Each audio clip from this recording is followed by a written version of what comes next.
आज संतोषी माई के कृपा से हम माई बने वाला बानी। आपको बेटी हुई है और एक दुख की बात है, आपकी वाइफ को हम लोग बचा नहीं पाए।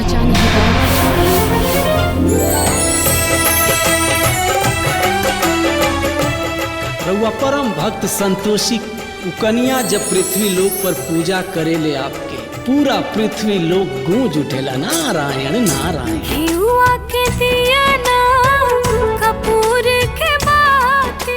हे संतोषी माई, दिन रात तार भक्ति में हमार बेटी डूबल रहली, एकरा के कोनो दुख तकलीफ मत दिया। पृथ्वी लोक पर हमार सबसे परम भक्तिन संतोषी ही बाड़ी। हम आरती उतारे अपना संतोषी माता के। आ गई लू महारानी, इतना देर कहाँ हो गई? हर शुक्रवार के दिन हम संतोषी माता की पूजा करेनी। प्रसाद ली। हमरा के माफ कर दिया, तुम्हारी हालत के कारण हम बानी। बाबूजी, दीदी की जिंदगी में बहुत जल्दी एक राजकुमार आई है और इनका सारा दुख के निवारण करी है। खाली उ घर बड़ा बा, लेकिन लइका एक नंबर के नकारा बा। उ लोग के बहू ना, एगो नौकरानी चाहिए।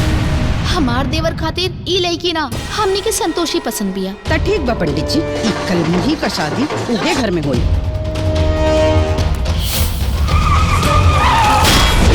पैदा होते तो अपन माई के खा गई, अब ब्याह के बाद हमरा भाई के खाए वाला रहे। कल से जब नौकरानी बना के घर में खटाई ना, तो सारा सुहाग रात निकल जाए। कि राउर परम भक्तिन संतोषी दुख के सागर में बहतिया माते, ऐसन काहे? भक्त और भगवान के बीच विश्वास के अटूट संबंध होके के चाहे। सुख और दुख तो जीवन के दूगो पहलू है, आवत जात रहेला।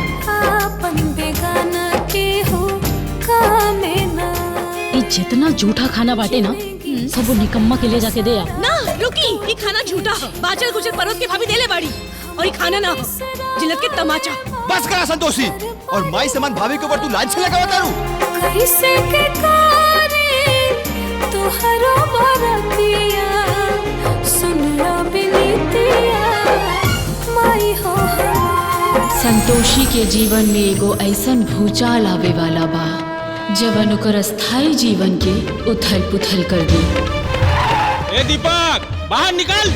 तू हमरा अड्डा पे आके 50,000 जुआ में हार गई रहले। पहले तो सिर्फ निकम्मा रहला, अब जुआरी भी हो गई। तोहार एक करतूत पर मन तो यह करो ताकि तोहरा के करे ते अलमारी साफ करे गई रहले ना, ते हमार हारे साफ कर देले। दुल्हन 100% हमार शक हो। ये बाबू साहब, आपन कर्जा उतारे खातिर साफ कर दे हो। ये अभी भी हमारी ईमान इतना मरल नहीं खे कि अपन कर्जा उतारे खातिर हम अपने घर में चोरी करी। पत्नी तो पत्नी होली, बाकी ये पति पे निर्भर करेला कि वो अपन पत्नी के कवन उपाधि देवे के चाहता, एगो राजा के एगो जुआरी के।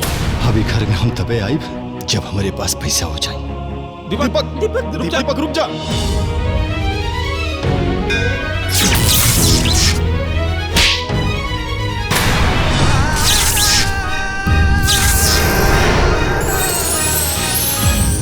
आप लोगों के लिए एक बुरी खबर है। कहा भाई इंस्पेक्टर साहब? आपके बेटा दीपक कुमार अब इस दुनिया में नहीं।